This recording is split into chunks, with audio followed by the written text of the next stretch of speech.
Hey, I'm Hunt, and this is Hunt on LSU, your channel for LSU Fighting Tiger football talk. Enjoy the video. We want you to leave a comment below, hit that like button, and subscribe right below the video. Enjoy. Get to that in 15 minutes. A lot of LSU football talk, and let's kick off the hour with Wilson Alexander. Covers the Tigers for The Advocate. Joins us now on the Jim's Firearms Hotline. Wilson, how we doing? Doing well, Hunt. How are you this afternoon? Doing quite well. Appreciate a little bit of time. You've been out there a lot watching some practice. I think most people are kind of in lockstep that they think the offense is going to be pretty good. Defense is where you've got some differing opinions. What are you, big picture, looking at this LSU defense after 3 weeks of practice? I'm seeing a defense that I think will be more disruptive, more competitive in the secondary with balls in the air. I think you're going to see a defense that just makes more plays over the course of a game that actually, help LSU win games instead of just trying to kind of like hold on for dear life. That being said, is it going to be, a top 60 defense? I don't know. There are still concerns up the middle, a defensive tackle. How good are they going to be there? Are these cornerbacks, even though they, I think, again, are going to make more plays, are they actually going to be able to hold up play after play after play, game after game, throughout the course of a season and be able to be consistent? And that's what we've heard a lot from these coaches here is, yeah, they look like they're getting better, but that consistency hasn't been there at everything throughout camp. It's been one-on-ones where they're still getting beat, but they do seem to get better in 7-on-7 and 11, or more specifically 11-on-11. I think it's really going to come down to LSU's ability to scheme up pressure and create disruption up front. If they're able to do that and do that well, then I think that they'll be able to have a defense that makes this team a lot more competitive, especially on that side of the ball, than they were last year. You think they'll be more disruptive? Is that a scheme thing, or are there some players that you believe are going to create that disruption? A little bit of both. I think schematically this is going to be more disruptive. Look, LSU philosophically is more aggressive under Blake Baker than it was last year with Matt House. They're going to be running a lot more blitzes. We've seen, also the way that Blake describes his defense is vertical one-gap defense, and that allows the defensive tackles to really be trying to get upfield and create pressure. Gio Paez has said before that he came over from Wisconsin. He really liked what LSU's defense looked like under Blake Baker because whereas he was supposed to be eating up blocks as a defensive tackle at Wisconsin, he's encouraged to get after the quarterback much more here at LSU. And so I think schematically, as Blake often says, create havoc is the number one goal for this defense. But also, player-wise, I think you're going to see a lot out of the linebackers. I really am encouraged by what we've seen from Whit Weeks and Harold Perkins this preseason. And I think everyone is a little bit, timid to maybe buy into that, and reasonably so after there was so much, buzz around, they're going to move Harold Perkins inside, but he's still going to be moved around a bunch and he's going to be versatile last year, and then it didn't really work. But it feels like this defensive scheme is more suited to someone of his skill set, and especially at the linebacker position. And also another player I think is going to maybe have a good year, Savion Jones. He's looked pretty good here consistently in camp. And again, another guy who didn't meet expectations last year, but feels like he has turned a corner in some ways. You see him winning one-on-ones against LSU's really talented offensive tackles. That's an encouraging sign. We got to see it on the field, but there are some, indicators here in preseason camp that those sorts of players be in line for some pretty good seasons. Wilson, you're a little bit modulated, so I'm going to have Jacob hang up and call you right back, but we'll get right back to Wilson. I know he's working on an awesome piece about Garrett Nussmeier, and I want to get Wilson's thoughts on that. But I echo a lot of the things that he said, and he got into a little bit more depth than even I have here, talking about Blaker's one-gap vertical scheme where guys understand their assignment and they can play a little bit more free.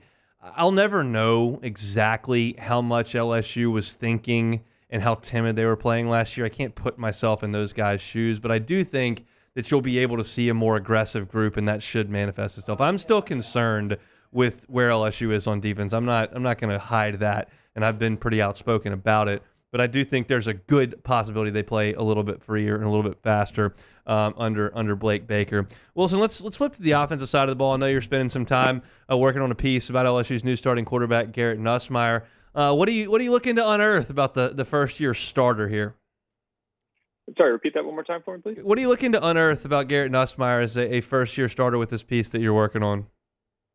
Yeah, Garrett has always said over the last year or so that he stayed when he knows he could have transferred, even sometimes felt the temptation to transfer because of the connection to LSU and to Lake Charles specifically. And so I spent a day over there this week with his grandma, who they call Ghana Mel.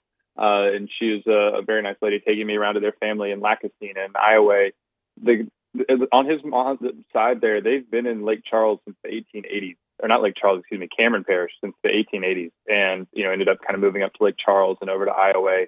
And it really emphasizes just how deep those roots are for Garrett in that part of the state in particular, and why he really feels so deeply about playing for LSU. And when he, understandably so, in that off season after 2022 season, felt like maybe he should transfer just because he wanted to play. He's a competitive guy. But there were moments when all of a sudden we sort of realized, like, no, this is where I really want to be. And he felt like LSU wanted him. He felt like this was the place for him to go. The SEC championship game that year, he said, was really pivotal for him, and sort of reaffirming that this is where he wanted to play the rest of his career. He knew that the opportunity was going to be there, and he stayed. And, those roots are just really, really deep for him. Even though he moved 12 times in his life, the longest he's ever lived in one place is now here in college at LSU. Even with all that, Lake Charles has always been an anchor for him, and it just shows how deep that connection is for LSU starter.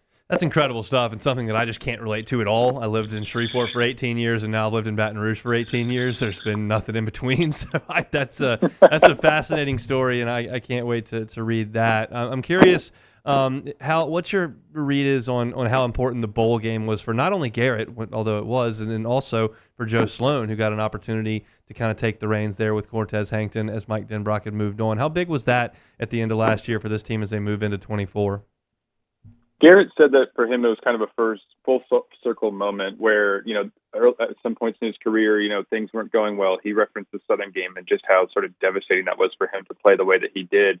But he continued to progress, and now, a year or so after that, he finally gets his first start, and to play the way that he did, even though he acknowledged it wasn't perfect, to be able to win, have the MVP. He said that on the plane afterwards, he just sort of prayed and thanked God for giving him this opportunity that he's wanted so badly, and to now feel like everything is shifted in a really positive direction. He said it was just a major confidence boost for him and for the rest of the offense going into the offseason. If your quarterback is feeling confident, that's a really good place to start.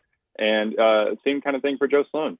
First time play caller at LSU, hasn't been a play caller a ton in his career, but was able to do some good things there in the bowl game. You got the sense, from talking to Joe a few times over the offseason, that it sort of gave him that confidence too. And it just feels like it sort of, I think, for everybody looking at LSU, was a game that made it seem like this offense wasn't going to drop off a ton after last year, even though, I think everyone expects a little bit of regression because that was incredible last season. And it's really hard to sustain that. But I think that both of those two feel like they're in a good place going into this season. How big is game one for this team? It feels huge. I mean, the rest of the season is not kaput if they lose. We've seen LSU lose these last two season openers and still manage to have good years. But if they want to actually get to the college football playoff, I feel like this is pretty close to a must-win. Because there's some other games on the schedule that are probably going to be much harder, even though you're at home against Ole Miss, Alabama, and Oklahoma. Those aren't just gimme games. And LSU, and this isn't either, but USC doesn't seem to have the talent across the roster quite like those teams do. Especially Ole Miss and Alabama with what they've been able to build in the offseason. And even Alabama, without Nick Saban, still has a lot of talent on its roster.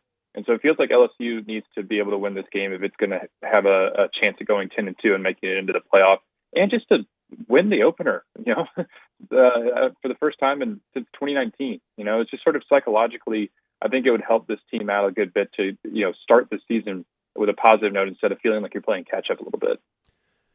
What's coming up at the Advocate before kickoff in Las Vegas? A whole series of previews coming out over the next week. Anchored by that Nussmeier story that'll be in the newspaper Sunday the game. It'll be coming online here within sometime in the next few days as well. But stories about the defense and how things work under Blake Baker a little bit schematically. Stories about the offensive line and all sorts of things. Getting people ready for the season. We've also got our podcast over on LSU Tigers on NOLA.com on YouTube. Lots of stuff coming up there too. And so should be everything that everyone needs to get ready for the opener. At least we hope so. Really appreciate some time, Wilson. Safe travels up to Vegas. We'll talk soon. Sounds good, Hunt. Have a good rest of the afternoon. Sure will. He's Wilson Alexander over at The Advocate. Does an awesome job covering LSU. That's a fascinating angle to the Garrett Nussmeier piece that I didn't know. I did not know that his family had roots in Louisiana since the 1800s. I've heard Garrett say many, many times that Louisiana means a lot to him. And I always kind of thought that's a little bit odd because you've lived everywhere and your dad doesn't have anchored anywhere. He's just coaching wherever the next gig is. And you played high school football in Texas. So that was odd to me. But now you understand why, and you'll get a much deeper perspective on that, I'm certain, when Wilson's story comes out here in the next couple of days. So we really, really appreciate him giving us a little bit of time here on this Thursday. Hey, thanks for watching Hunt on LSU. Before you get out of here, do us a couple of favors. Hit that like button, leave your comments below, and subscribe to the channel for all your Fighting Tiger football talk. See you next time.